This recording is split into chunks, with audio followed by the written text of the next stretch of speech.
dear viewer, and welcome to the Broken Expanse.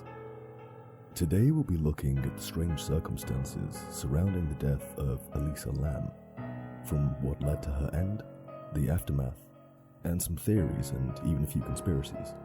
So turn out the lights, sit back, and let's get into the video. Elisa Lam, also known as Lam Ho Yi in Cantonese, was born on the 30th of April 1991. She led a fairly typical life in her early years, although at some point in her mid to late teens she developed bipolar disorder, as well as clinical depression. This will become relevant later on in the video. In spite of her struggles, she managed to graduate high school and went on to study at the University of British Columbia.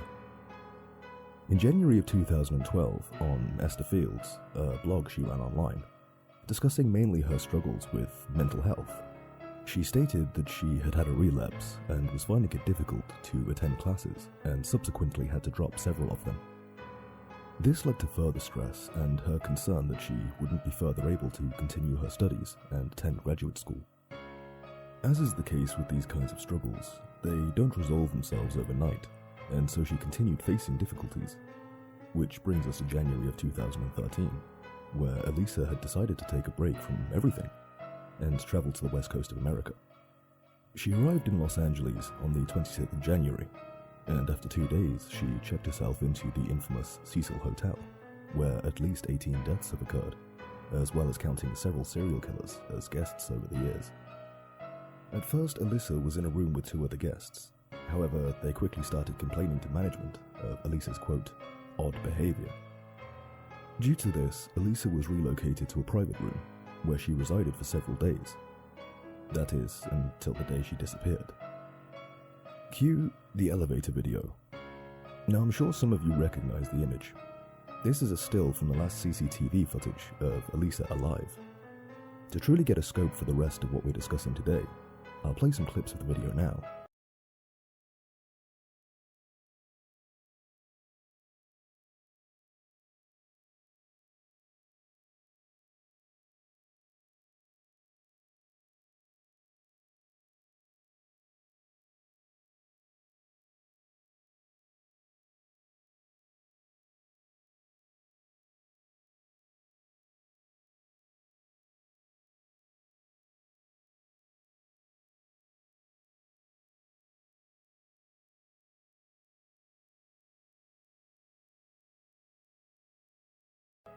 As you can see, Elisa is seemingly distressed, pressing many of the elevator floor buttons and even appearing to hide at some points before exiting, making strange hand gestures and simply leaving. As I mentioned previously, this is the last footage of Elisa and was released to the public almost 2 weeks after her disappearance, as no other searches turned up any clues as to her whereabouts, the LAPD hoping that this would find them a few leads. Unfortunately, the only thing this footage led to was speculation, which we'll touch on more shortly. During the time of the disappearance, many of the other guests at the Cecil Hotel began complaining of low water pressure and water that had a foul odor, that was almost black and had a somewhat slimy consistency. And so eventually, on the 19th of February, Santiago Lopez, a hotel maintenance worker, was sent to check the water tanks on the roof of the building. It was then, upon checking one of these tanks, he found Elisa Lam's body, floating upwards, with her clothing and jewellery removed and in the tank next to her.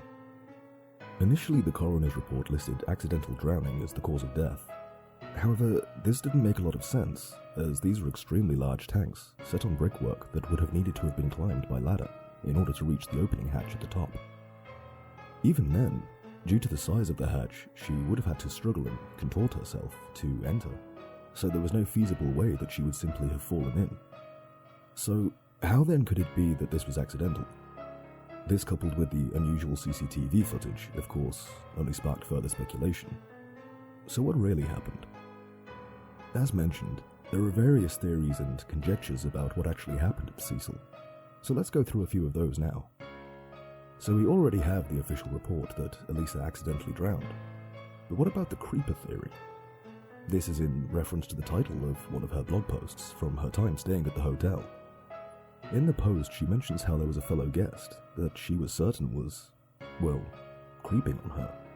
and that she wanted to avoid him at all costs, due to what he might do to her if he caught her alone. It makes sense then that people find this theory credible, as she was found completely undressed. However, Elisa's autopsy report shows no signs of trauma, or anything pointing to any kind of assault, thus ruling this theory out. Another is due to the hotel's sordid history. There could have been an employee at the Cecil who murdered her. After all, they would have known her details, that she was travelling alone. They would have had access to her room, the ability to open various staff and fire doors, and silence any alarms that may have sounded. They could have even had access to the security footage and sabotaged it in an effort to cover their tracks. It would have also given them easy access to the roof where the water tanks were located. Again though, as with the previous theory, there were no signs of any trauma on the body, and no evidence of murder at the scene. Others believe in a more supernatural explanation, that all the deaths at the Cecil are due to it being haunted, with all manner of murders, suicides, and accidental deaths being the work of ghosts and their torment on the guests. People who follow this theory suggest that Elisa's bizarre behavior in the elevator was due to her being stalked and possibly manipulated by one of these beings, and that it ultimately caused her to take her own life. But then there is the government theory. You see, around the time Elisa's body was found, there was a mass outbreak of tuberculosis, and the University of British Columbia, where Elisa was a student, is well known for its research on that. Proponents suggest that a government agency had infected a handful of students attending the university to cull the local homeless population, who wouldn't have been able to afford the necessary medication to cure them. They also purport that the reason for Elisa's odd behavior is due to her receiving treatment for the illness, specifically isoniazid, of which side effects can include confusion and erratic behavior. They also say that somehow Elisa found out about this, and worried that she would blow their cover, sent someone to silence her, and then falsify her toxicology results to cover their tracks.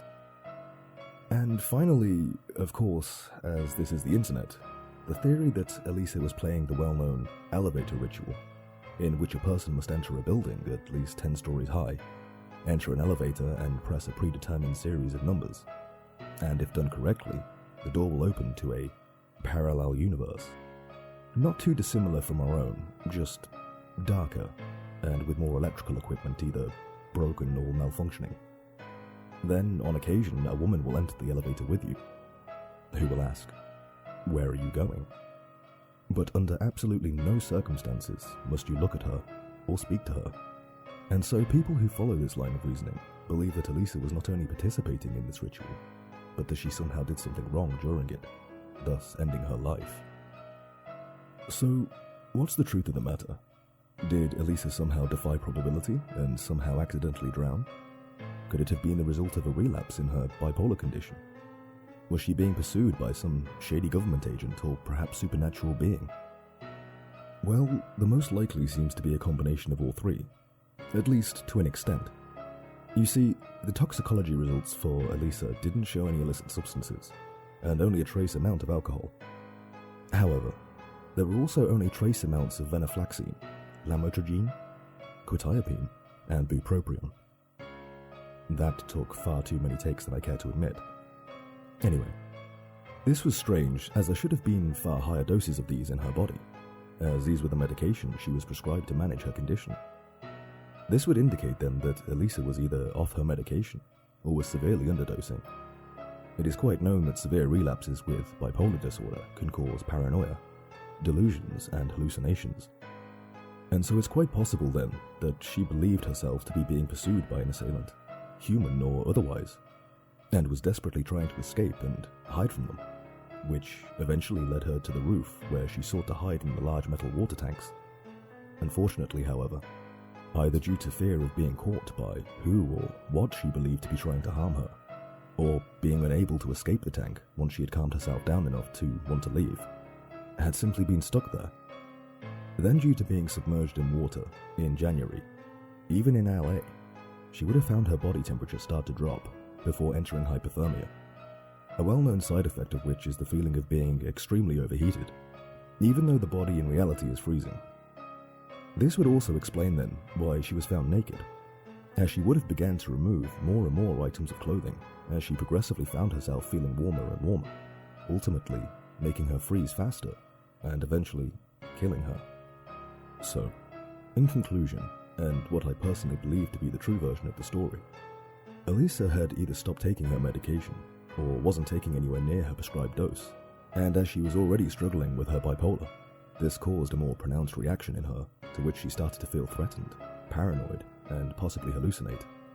Then, under the belief that she was being followed by someone or something that meant her harm, she tried to escape, but found that the elevator wasn't working, likely due to pressing most of the buttons at once in an elevator that would have been many decades old, causing it to malfunction.